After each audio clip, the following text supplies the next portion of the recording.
Shalom, saudara yang terkasih di dalam Tuhan.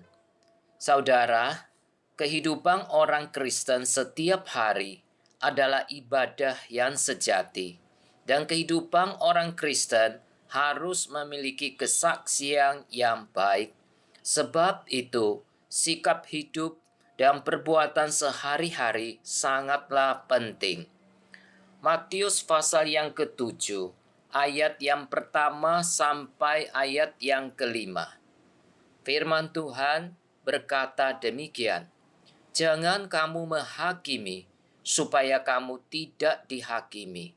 Karena dengan penghakiman yang kamu pakai untuk menghakimi, kamu akan dihakimi, dan ukuran yang kamu pakai untuk mengukur akan diukurkan kepadamu. Mengapa engkau melihat selumbar di mata saudaramu, sedangkan balok di dalam matamu tidak engkau ketahui? Bagaimanakah engkau dapat berkata kepada saudaramu, 'Biarlah aku mengeluarkan selumbar itu dari matamu,' padahal ada balok di dalam matamu?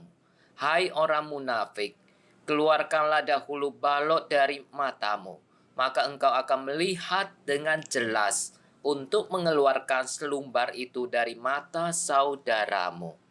Saudara, bagi banyak orang, termasuk orang Kristen, sulit bagi mereka untuk dapat memikirkan Allah sebagai Bapa sekaligus sebagai Hakim.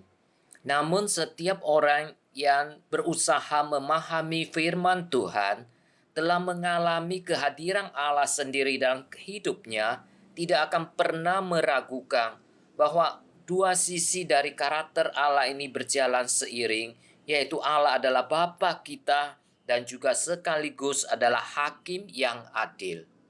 Saudara, pengenalan kita akan keberadaan Allah sebagai Hakim kita akan berpengaruh pada kekudusan serta pengendalian diri kita. Secara khusus, pengenalan itu akan menyebabkan kita mengejar kekudusan hati dan kekudusan hidup dengan lebih bersungguh-sungguh. Keberadaan Allah sebagai Hakim kita mengajar kita untuk mendisiplin diri sendiri, terutama dalam membulatkan tekad untuk mengatasi dosa kita. Namun pada saat yang sama, kesadaran tentang Allah sebagai Hakim kita juga mengajar kita untuk bersikap lemah lembut serta berbelas kasihan terhadap sesama kita.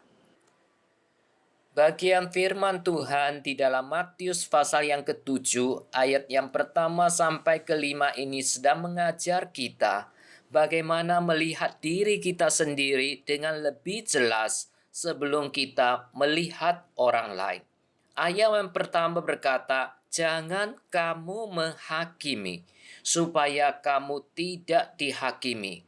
Dasar pernyataan Tuhan Yesus tersebut adalah bahwa ukuran penghakiman yang diberlakukan Allah atas kita akan sama dengan ukuran penghakiman yang kita terapkan terhadap sesama kita.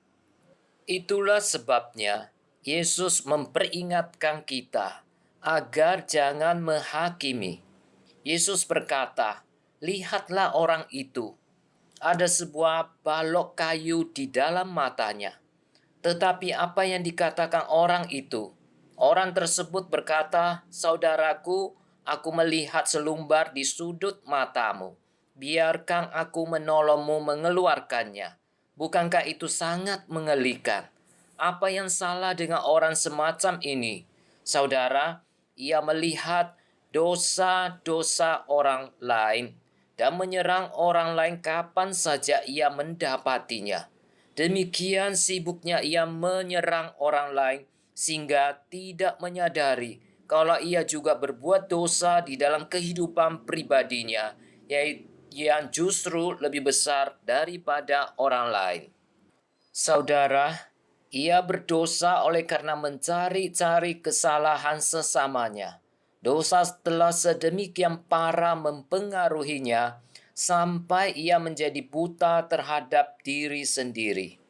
Kepekaannya yang terlalu tinggi terhadap dosa orang lain telah menjadikannya tidak lagi peka atau sensitif akan dosanya sendiri.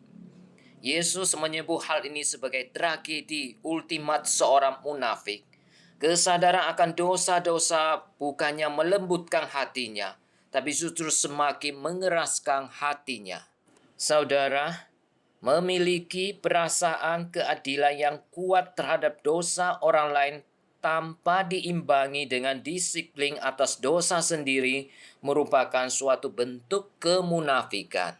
Selain itu, ledakan kemarahan tersebut juga merupakan suatu cermin keberadaan hati yang belum mengerti konsep anugerah Allah semata-mata.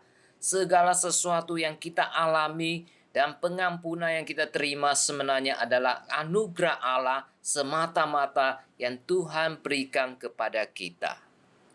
Hati seseorang yang telah mengalami pengampunan serta kemurahan Tuhan akan selalu terkendali dalam melakukan penilaian terhadap orang lain.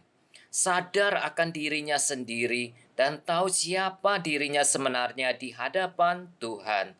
Saudara, biarlah Tuhan menolong kita agar kita mampu melihat dengan jelas keadaan diri kita dan memiliki kepekaan di dalam berhubungan dengan dosa serta kegagalan orang lain. Kita tidak mencari-cari kesalahan dan tidak cepat untuk menghakimi orang lain, tapi kita memiliki belas kasihan dan kasih Tuhan untuk mengampuni orang lain. Tuhan Yesus memberkati saudara sekalian.